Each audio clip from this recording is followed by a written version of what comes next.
Hi there guys, and welcome to another episode of the Cover Zero Show with me, your host, Simon Conboy. Carrying on with the draft review series, this episode will be focusing on the NFC East. So I'm just going to go through each of the teams, give my thoughts on each individual pick, although there won't be a huge amount on rounds 4 through 7. I'm not familiar with a lot of those prospects. Tried doing a bit of research on them, however, frankly, I'm not sure one day's worth of like a few highlight reels necessarily does enough for me to give a huge amount.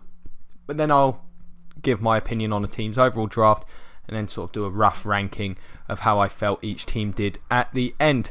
So we're going to begin this by going over the Dallas Cowboys, who won the division last year and got the number 1 seed in the NFC. So picking towards the back end of the first round, and their first round selection was Taco Charlton with a 28th pick, a defensive end from Michigan. Taco Charlton was one of the players I thought would go a lot higher than he ended up going. I think I had him going to the Saints in my mock with the 11th pick. So there's some value there. As I say, I've said before, pass rush, because of how hard it is to find pass rushers, they do tend to go highly. I wasn't a huge fan of this class, so I certainly think this is a much better range for him. Of the rushers that were available to them, I think this is probably the best value that they had there. He could end up being very good. I don't know if he's there at the moment. The tape's a bit up and down. I expect him certainly to start in Dallas. I think this is a perfectly solid pick. I do think there were better options available. I think the secondary class was a lot better, and of course that is a gigantic need for the Cowboys. I would have liked to see them go corner or safety here, but it's still a perfectly reasonable pick in my opinion. And then with the second round selection, they went with Chidobe Awuzie, the corner from Colorado. I feel he could certainly have gone higher. I think this is a good value for him. I think it's a solid corner. He'll certainly have an opportunity to see the field early for the Cowboys. This does make me feel better about the Taco Charlton pick. They have got someone that I would expect to be starting for them on day 1 of the 2017 season. His tape's a bit mixed, but I think certainly the upside's there, and with the scheme they play, I think he could certainly be an effective early player. So I think this is a really, really good selection. I think good value, fills a need. That's what I like to see a team do. And they then attacked that position again in the third with Jordan Lewis, the corner from Michigan. One of those players could have gone in the second, were it not for off the field issues. If he keeps his nose clean, this is a great value. Again, this is someone that could potentially see the field early for the Cowboys. So again, I think this is a really rock solid selection. Ryan Switzer, wide receiver from North Carolina. This gives them another option in the slot. I'm not necessarily sure they needed another slot guy. Of course, they've still got Cole Beasley. He's very effective there. Would have liked to have seen someone perhaps play outside.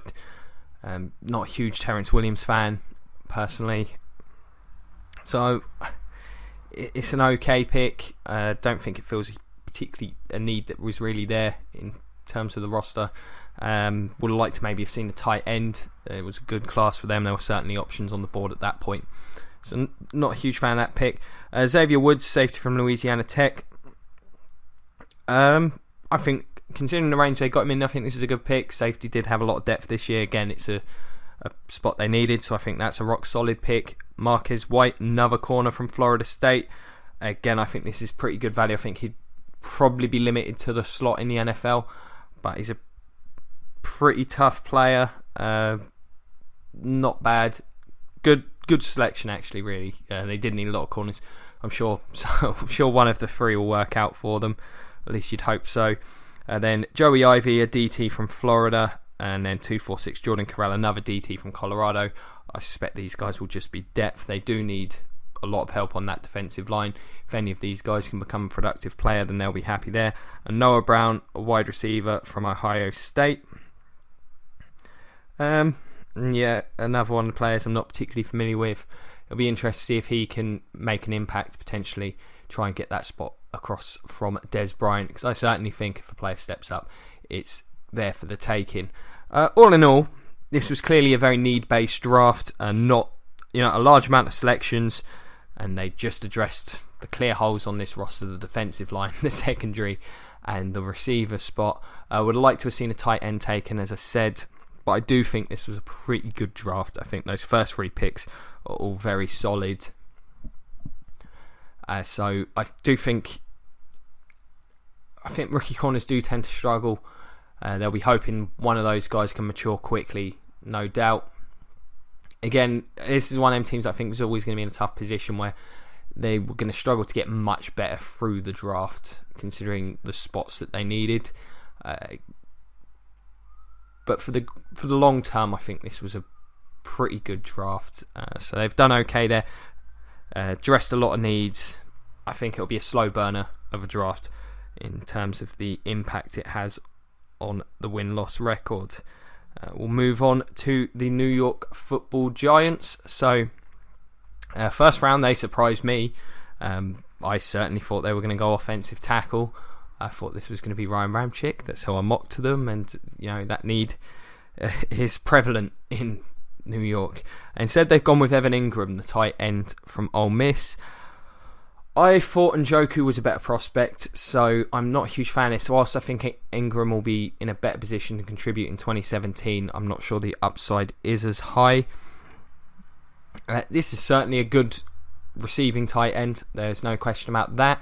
And there's a bit of a need at the spot. I just think this roster's got a lot more holes on it than tight end. I guess they must have had him rated very highly on their board. But I don't know how many targets is he going to see in an offense that has Brandon Marshall, Odell Beckham Jr. and Sterling Shepard. I'm very dubious of this pick. Certainly one of my least favourite picks of the first.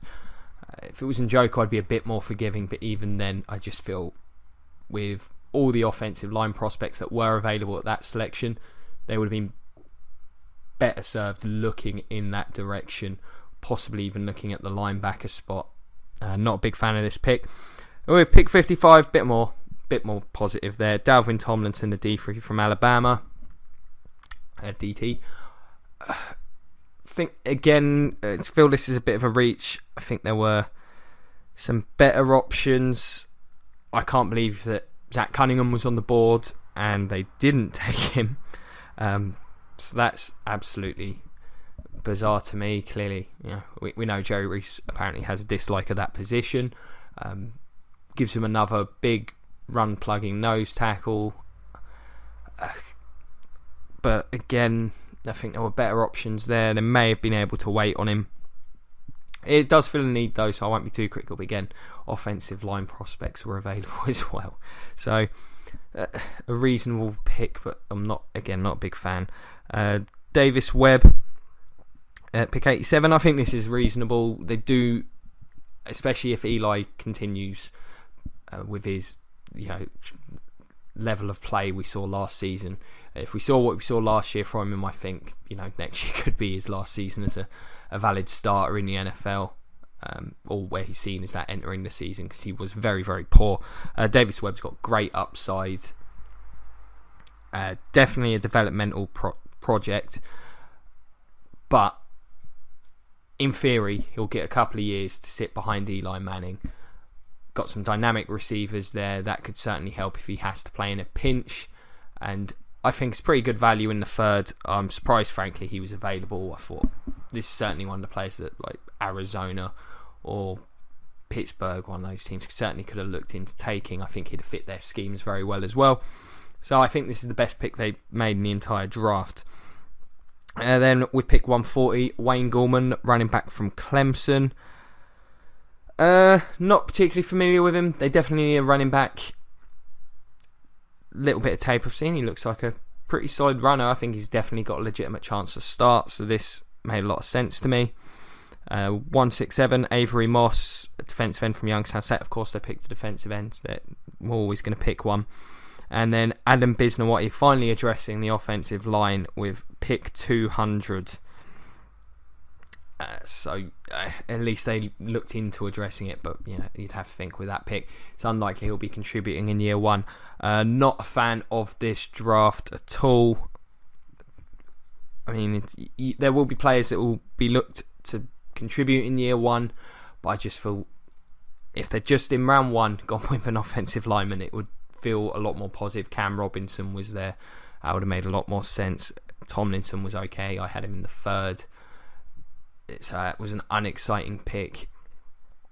I'm not sure this team maximised the 2017 season with this draft. Still big holes in the linebacking core that I see. I still think the offensive line is going to be a major weakness, and it's all well and good having all these weapons that they've got now, possibly even found a running back, but I just can't see this team succeeding at this point in time with that offensive line, particularly once you get to the playoffs. It's a real disappointing draft from the Giants, in my opinion. Evan Ingram, it's still surprising to me, even after a weekend to get used to it. I was certain. There was another one where even if they'd gone with Reuben Foster, I'd have understood it. So we'll move on to the Eagles, where, of course, Philadelphia, where the draft was hosted this year, so we got a lot of booing from them, as you would expect. First round, I thought there were a lot of directions they could have went with this 14th pick. They ended up going with Derek Barnett, defensive end from Tennessee. By the time the draft had rolled around, I was surprised to see him on the board at this point. Certainly thought the need for pass rushers would have elevated him into top 10 status. However, I think it's a solid pick. It wasn't the biggest of needs for the Eagles. I think corner really jumped out in particular. Running back also. And I, initially I had Malik Hooker in my first mock. I never thought he'd get that far, but he was also available. Again, that wouldn't have been a huge need, but that would have been great. This is just a good quality pick. I think it's the right range for Barnett, and I think he'll fit in well with what they do. So, perfectly fine with it. A little bit dubious on them not going corner or with one of the better prospects, but I won't critique them too much. They've got a good player in the right kind of range. Pick 43, Sidney Jones, the corner from Washington. This is a really good pick. I figured a team would take a chance on him in the 2nd. Of course, Philly has a huge need at corner. This could give them a number 1 guy. It'll just be from 2018 on. For the long term, this is a great pick. Clearly look to address the position. Also with pick 99, Rasul Douglas, the corner from West Virginia. I think it's going to be tough to see him starting next season, but he may be forced into action. It's going to be tough sledding, I think, in that secondary next year in Philly, but definitely needed a corner. I understand it from a needs perspective. Not particularly familiar with the player though. Whereas Sidney Jones, I think Sidney Jones was probably the top corner in this class, were it not for the injury. So if this guy works out, then look out. Then this becomes a great draft class. Mac Hollins, wide receiver from North Carolina. Alshon Jeffrey's on a 1-year deal. Jordan Matthews will be a free agent at the end of the season. And frankly, Torrey Smith, as much as I think he'll work out there's a possibility he doesn't. He's on a series of 1-year deals, essentially. So, receiver was still a need. It's a big receiver, and they don't they've got Jeffrey, but they haven't had one of those in a while. If Jeffrey doesn't pan out, this is a possible replacement. Gives them someone else they can use in the red zone. I don't know how much else he'll contribute in what's going to be quite a crowded receiver room this year. But for the long term, this is a pick that does make some sense. Finally went running back. Pick 132, Donnell Pumphrey, a running back from San Diego State. I looked at a bit of film of him. I think this team needs to go get an every down runner, and he just doesn't look like he's got the size to do it. Looked like a special teams scat back type player to me, so a little bit dubious of this selection. Pick 166, Shelton Gibson, another wide receiver. As I say, they did need them. Not particularly familiar with him, but makes sense. Nate Jerry, safety from Nebraska. Fair enough, can never have too many DBs. And a nose tackle at pick 214, Elijah Qualls from Washington. interesting. They did lose Benny Logan, so they could do with a nose tackle. Whether you could figure a nose tackle could certainly start in year one if they can get anything out of him. Then of course that's great value at that point. So we'll see what happens there. This draft, I think it was good. I like this. I like it really. I'm not so sure about some of the later picks. Would love to have seen a running back at some point, but I think the Sidney Jones pick I'm a massive fan of. If this Rasul Douglas guy can come in and contribute, then I think they've got a really good job. I think Barnett's going to be a good, productive NFL player. And hopefully they'll be able to get some help at the running back spot at some point. That is my big concern for the Eagles. Had they managed to, when I saw that they're taking a running back, I was expecting to see someone that looked like an every down back. So I think that's maybe a mistake that's been made, but for again, I think this is a long-term draft. Barnett will contribute early on, but he won't be asked. I don't think he'll necessarily have to do too much. They do have a pretty good set of pass rushers there. But for 2018 and beyond, with Sidney Jones there, I think this is a really good class. So I quite like what the Eagles did this year. And then we will move on to the last team in the NFC East, the Washington Redskins, who managed to pick up one of my favourite players, if not possibly my favourite player in the entire draft, in Jonathan Allen with the 17th pick. This was a great bit of luck for this team. Clearly, this shoulder issue, I've said in the lead up to the draft, I don't know too much about it. Of course, I don't have access to that stuff, and even if I did, I wouldn't know how relevant it may or may not be. At this pick, to get a guy with this kind of talent is great. It fills a need as well. I mean, this is a perfect situation for the Redskins outside of these injury concerns. Can't believe he fell this far. I still think one of the teams at the bottom of the top 10 could have certainly used him. I think he'd been great in Cincy. So yeah, this is a great selection. I imagine he'll slot into where Chris Baker was, and I hope long term could be a more disruptive player than Baker was for them. Huge need, great value, one of the best picks of the entire draft, so they nailed that one.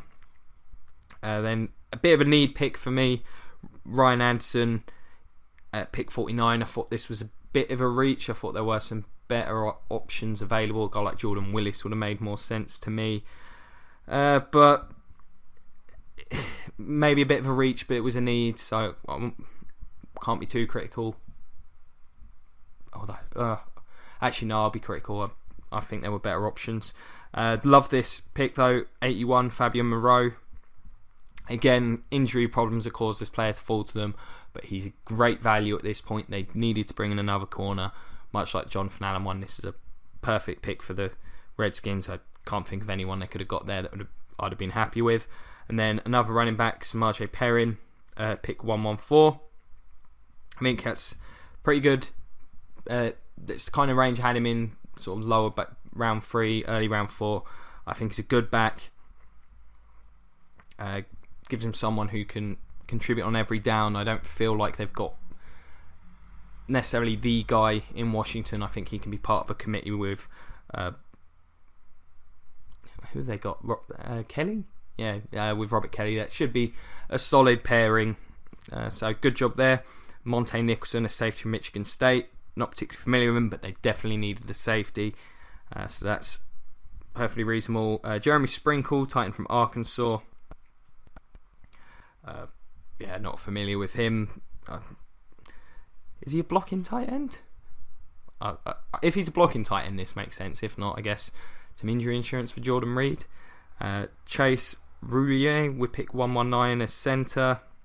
They need a centre, so that makes sense, I guess.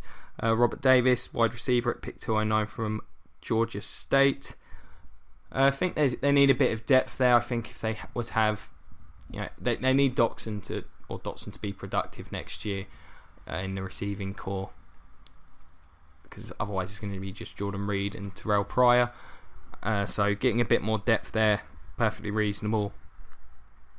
Pick 230, Josh Harvey Clemens, linebacker from Louisville. Definite need in the middle, so I'm surprised they addressed it this late. If he can be an effective starter, then that will be a great pickup. And 235, Joshua Halsey, another corner from Auburn. So I will never criticise the team for taking corners and hoping that they work out. I like this draft. The Moreau and Allen picks, I think, were both superb value. I think they've got two potential long-term starters. If health holds up there, I think Jonathan Allen could be one of the better defensive linemen in the league after a couple of years. Getting another back, I think this is a good draft in terms of addressing needs. There's some quality there. The only issue I've got is the Ryan Anderson pick. As I say, there's some players I liked a lot more at that juncture. But even then, it filled needs. Even when they did something I didn't like, there was logic to it. It was a savvy draft. Fortunately for the Redskins, I guess the holes on that roster are so obvious, it does make it a bit easier for them. But yeah, I think they did a good job.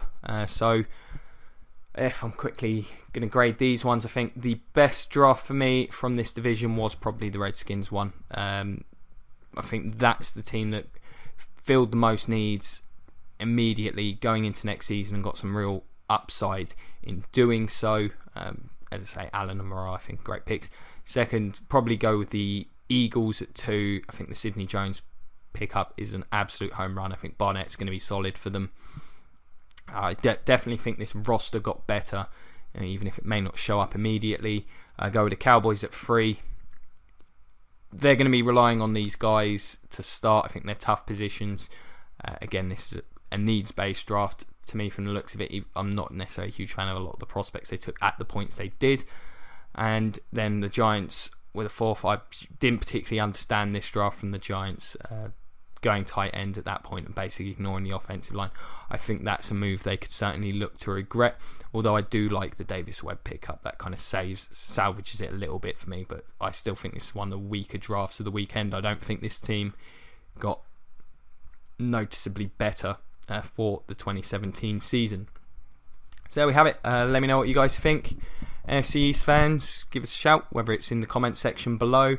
Find us on Facebook at Cover Zero, or find me on Twitter at Simon Conboy. I will do my best to get back in touch with each and every one of you. Always love talking some ball.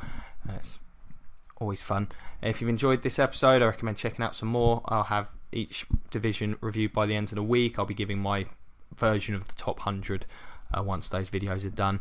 And yeah, check out some of the stuff I did before this. There's plenty of series up there. I'm sure you'll find something you like. As always, if you enjoyed it, if you could like, share, subscribe, check out the Patreon, all that good stuff, that'd be greatly appreciated. It's been a pleasure as always. Thank you very much for your time, and go Bucks.